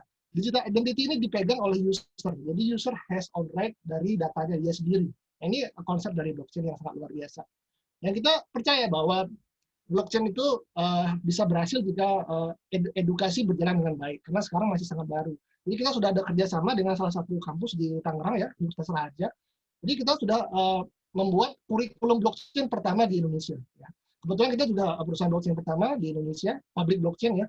Jadi kita membuat kurikulum ini kepada para mahasiswa. Jadi semester ini sudah ada. The next kedepannya kita berharap hampir semua kampus akan ada kurikulum blockchain. Dan di sini juga kita mencoba menginisiasi namanya sertifikat dan ijazah berbasis blockchain. Karena kita percaya bahwa ijazah itu kalau dengan blockchain itu lebih baik seperti itu.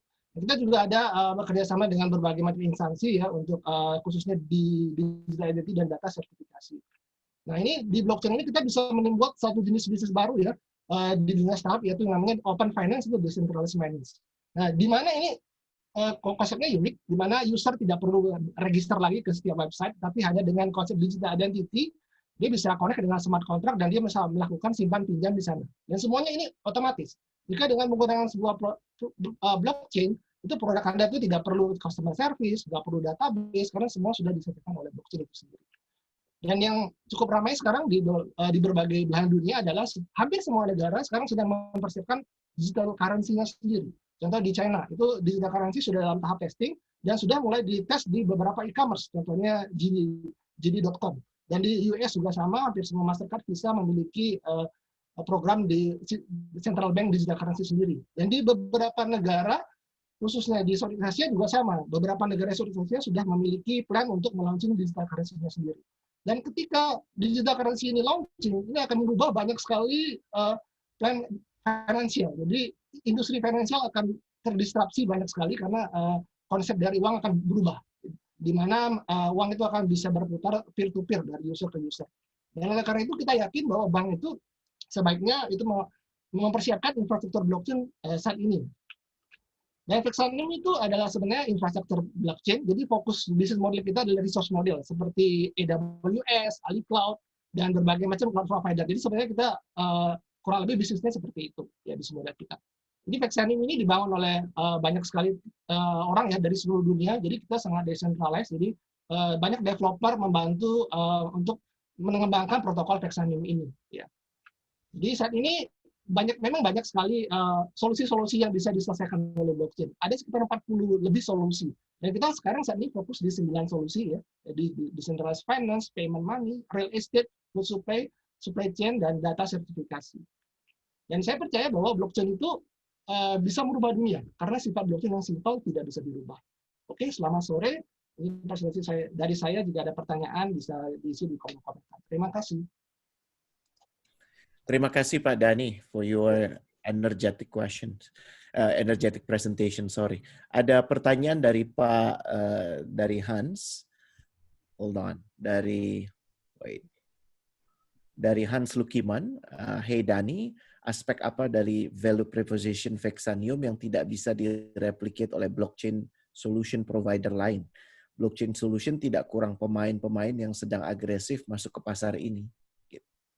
Silakan. Ya, oke. Kalau Vexanium sebenarnya lebih tepatnya kita protokol public blockchain ya. Jadi kita bisa bekerja sama dengan berbagai blockchain solution. Karena kita kan core bisnisnya adalah di protokol. Jadi jika Anda seorang organisasi blockchain solution, Anda bisa memakai protokol Vexanium. Jadi kita bisa support di situ. Karena dari protokol Vexanium kita cukup scalable dan bisa mampu untuk cocok untuk beberapa jenis industri. Ya, Seperti itu. Okay, I hope that answer your question, Pak Hans.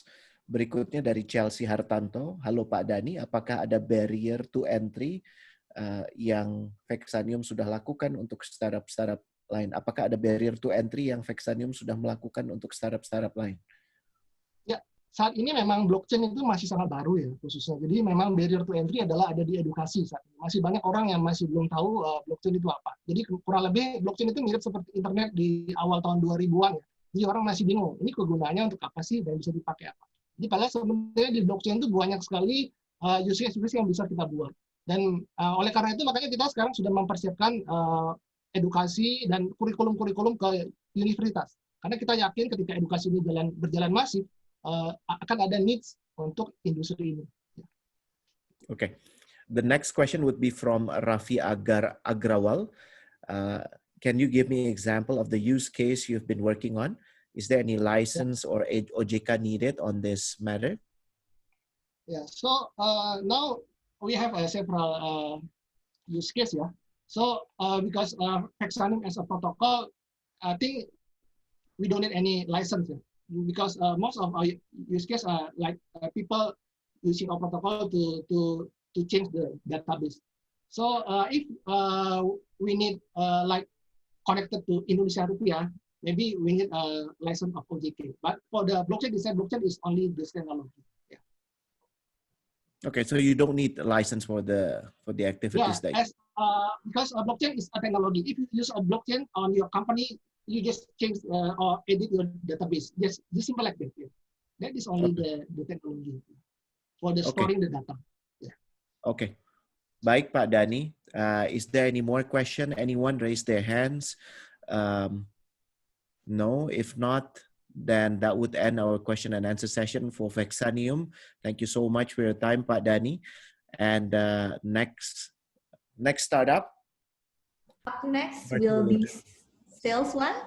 SalesOne is an easy and simple CRM SaaS platform enables the sales team to be able to manage accounts, leads, and activities from anywhere and anytime. Welcome, SalesOne.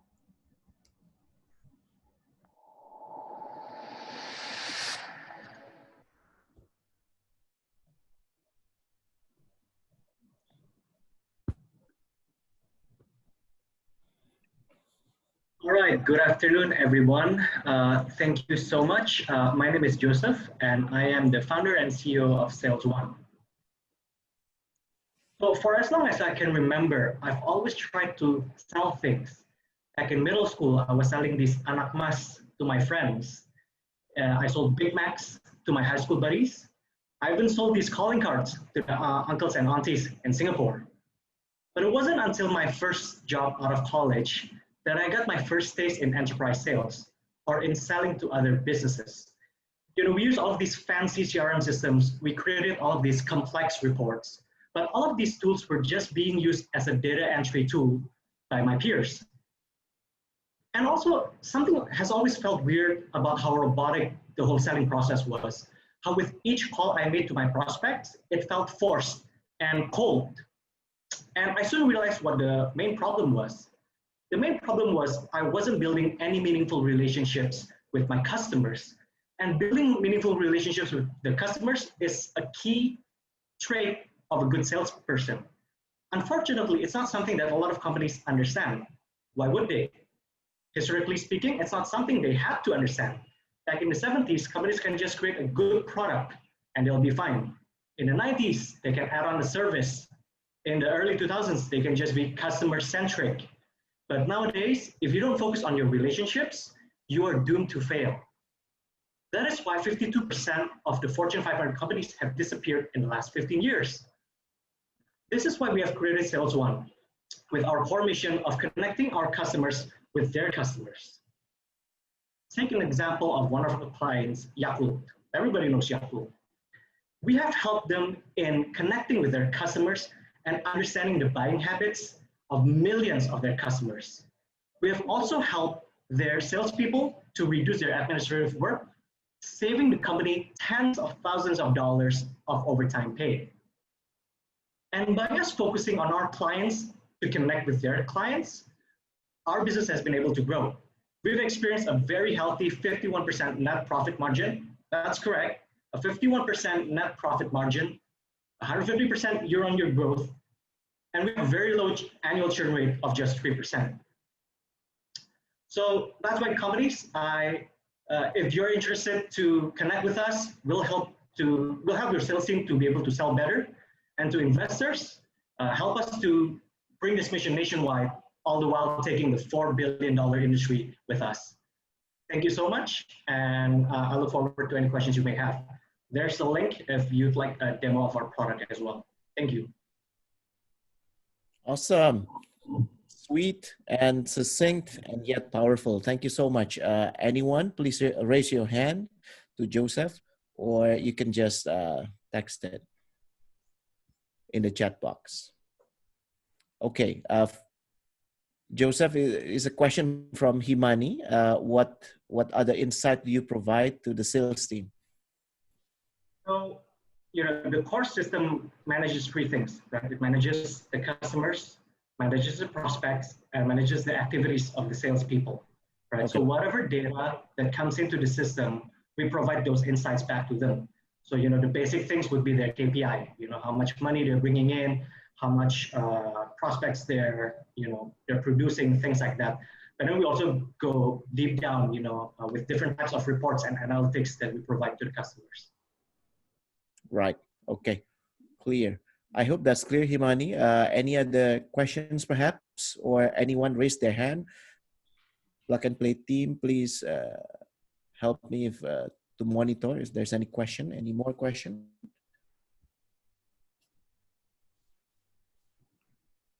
No?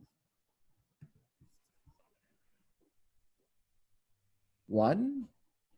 I would count to 3, 2, 3. Oh no, there's one. Hans Lukiman. Hey Joseph, why would I choose Sales One over a more established solution? Have you got any existing B2B or B2G sales usage? Okay, thank you, Hans, for that question. Actually, one of the differentiating things of Sales One is that we focus on enterprise clients. We don't focus so much on small enterprises, right? So the majority of our clients are enterprise clients. So we do understand on how to help our companies, scale in terms of their sales force, things like that. We actually have a lot of clients that has moved from international competitors that you would know, maybe such as Salesforce, for example, move over to Sales One because with their testimony they said that it is a much easier platform to use. Sales One is a much easier platform to use than our competitors. Okay. Okay. I hope that's clear, Hans. Any follow-up questions, perhaps, or anybody else?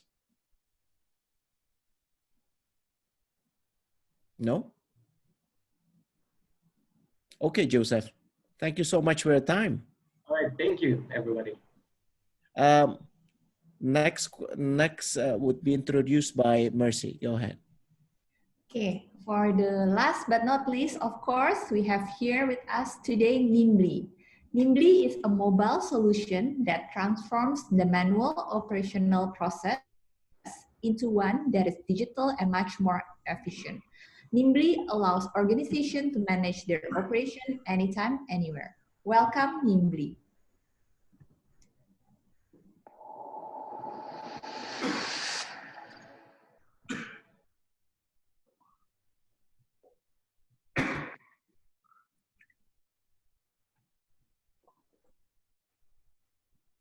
I think you need to turn the mic on, Daniel.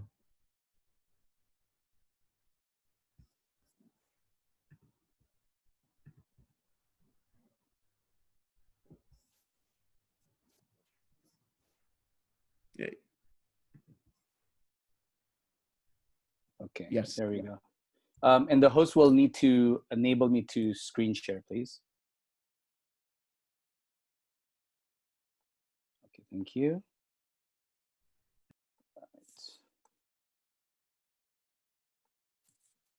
Right.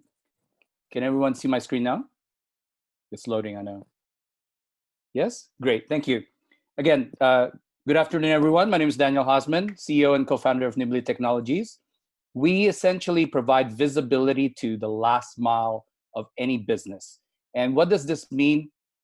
I'll tell you that my background's in retail, F&B, and FMCG, and I see it all the time. We create these beautiful strategy decks, sometimes with the help of McKinsey's, BCG's, Bain's, etc., but then only to find out that when it comes to the execution in the store or in the restaurant level, it actually fails because people didn't execute it well, right?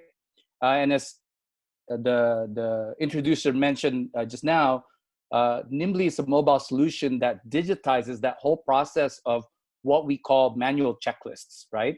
And it's not just digitizing the checklist, but also surfacing then the insights from the operations that are happening. Because typically when we speak to business owners, we ask them, hey, how do you know why sales go up or down? And they said, well, you know, outside of seasonal things, they have to pick up the phone and call their area manager, who then calls their store managers. Which if you're only operating 2 branches or 3 outlets, it's fine. But when you're operating hundreds of outlets, then it becomes onerous and doesn't scale, right? So that's the problem that we are solving today. And just in F&B alone, those types of issues cost businesses up to $83 to $135 billion a year. Now, how does a company use Nimbly? In this case, this is an F&B client that uses us. They are able to utilize us to ensure that before the store opens, things are done right. The bathrooms are disinfected, especially during COVID, it's very important, right? The marketing collaterals are aligned with the current promotions. The ovens are preheated, etc. So we have transformed these these manual checklists, if you will, into digital operations, and thereby saving roughly 19 man hours per site per month. And for this particular client, this translates to over 750,000 hours in a year. So multiply that by your average salary and you get essentially their savings, right? The founders are myself and Jonathan, along with a strong leadership team coming up from Walmart, General Mills, Trade Station, and Tokopedia. We've raised $1.1 million to date. We've been around for 2 years. Indonesia-based, growing globally. We're currently being utilized in Malaysia, Singapore, US, and Indonesia, and looking to expand to Philippines, Colombia, and Brazil in Q4 because one of our clients actually want to take us there. As of August 2020, we're at 1.4 million annual recurring revenue, and we're on track to achieve 2 million ARR by the end of this year. And these are some of our sample customers that you see there. We've signed up over 100 clients to date, enterprise clients as well. Revenue model, essentially we charge on a per store basis per month. And so in our march to 6 million ARR at the end of next year, we're looking at signing up 240 customers at an average subscription fee of $25,000 a year. In terms of total addressable market, you see that right now we're still in this very first circle, what's called field force automation, right? Ensuring that people out in the field, this distributed force, is actually doing their work and doing it properly and consistently. But what we're working towards is actually the next 2 circles. And that circle in the middle is around heavier industries. Think mining, think manufacturing, etc. So we have some of our current customers there on the top row, and the ones in the pipeline is in the bottom row. And then lastly, in that last circle is around the enterprise risks and compliance. So this is things like supply chain risks that we're helping Cargill with, right? And then lastly, these are just some of the other clients that we have across retail, F&B, and others. And what we're looking for is actually to partner with financial services.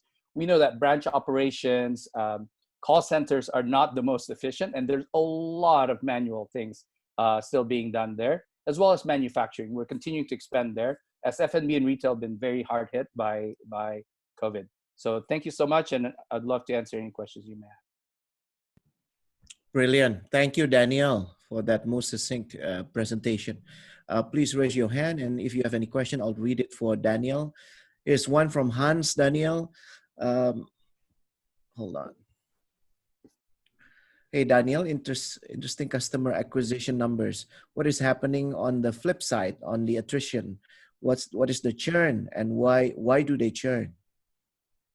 Yes, that's a good question. So on the churn, what we've seen is a tale of two cities. With regards to smaller and medium-sized businesses, we're talking about less than 10. The churn is higher versus those that are, would say, mid-sized to larger enterprise. So any customers that have above 50,000 US dollars annual contract value, we have 0% churn. So the churns that we have on average has been 1% a month. So you can think about it over 12% a year compounded, right? And that's also including what's happening with COVID as well. Because some clients just go out of business. They're small, right? And so in the future, we're actually going to separate those two product and we're going to have two different approaches. One is much more field sales and the other one's much more marketing in terms of inbound marketing. Cool. Okay. Next question would be from Parvati Devi. How do you ensure your customer sensitive data is kept safe? Very good question. So first of all, we work with Google Firebase, right? So there's already a very high encryption that goes on with Google. Also, we're ISO certified 27001. We've been penetration tested, and we're working on SOC 2 certification as well. In fact, when we closed Cargill, we signed them up globally in the US. And half of the time that it took us to close them is working with IT for 9 months. You know, making sure that we pass through all those hoops. Because any enterprise clients are going to ask you these questions, right? And so we feel very confident that if we can close someone like Cargill, who's a $136 billion company, if they're on Fortune 500, there will be Fortune 15 or 16, that we can deal with anybody else. Terrific. I think that would fit in nicely to the next question by Chelsea Hartanto. Hey, Daniel, how long does your sales Any other cycle questions take? or? Yep. And what's your main sales tactic and selling point? Daniel? Hello?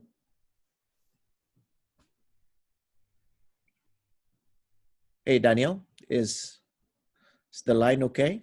Can you hear me? Mercy, can you hear me? Yes, I can hear you. I think there's some trouble connection with issue. that. Yeah. Yeah. I think it's Hello? connected. Sorry, I got kicked off. Yeah. Okay. Back. Welcome back. Daniel, are you still there? Yes, I'm here now. Okay. Here's a final question from Chelsea Hartanto. I think it still relate to the previous question. How long does your sales cycle take, and what's your main sales tactic and selling point? Yeah, so average sales cycle is about 30 days. Again, we exclude the likes of Cargill into that because it took a year and a half, but that was for a global deal, right? So we start with one of their supply chains, but we'll be going after their other 60 supply chains, right? And that was also the first time we had to do penetration testing, ISO certification, et cetera, which all took time. With regards to our value propositions that we approach our clients with, or potential clients, are three things. Number one is monitoring control. Forget about the garbage in, garbage out that you get from your WhatsApps every day, saying, yes, boss, I'm here, I'm actually sleeping, but I'm attaching you a photo from last week saying everything is okay.